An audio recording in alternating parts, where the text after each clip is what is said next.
Lovers to hear a pug is killed in her own backyard, and the person police say is responsible is an ONG worker.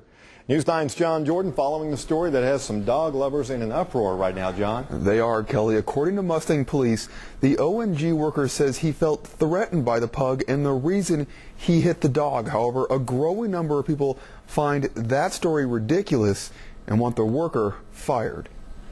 It's a list of names, over 75 of them and growing.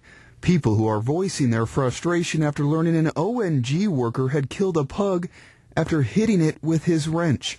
The site is a petition to try and get the worker fired. The man behind it, Cecil Kidd, who makes his living taking care of animals. I deal with animals on a day-to-day basis, and I've never been intimidated by a pug barking, snapping, or anything else. The frustration over the incident that took place at this home in Mustang and took the life of Mimi, a Chinese pug, doesn't just have the public's attention, but ONG's as well. We want to find out what happened, how it happened, why, to do our best to ensure that it never happens again.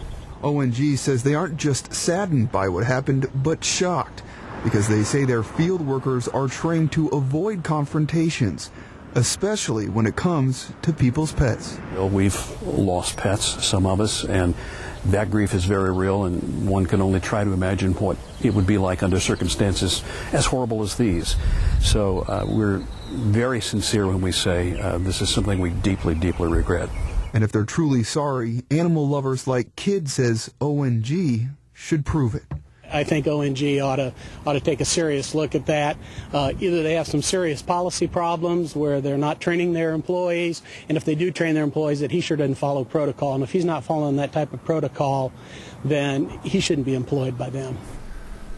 Now, the investigation by Mustang Police is ongoing. Once it's complete, they will turn over their findings to the district attorney's office, who will determine if any charges will be filed. Kelly? All right, John, and we know the Mustang Police Department is withholding the worker's name until they're done with their investigation.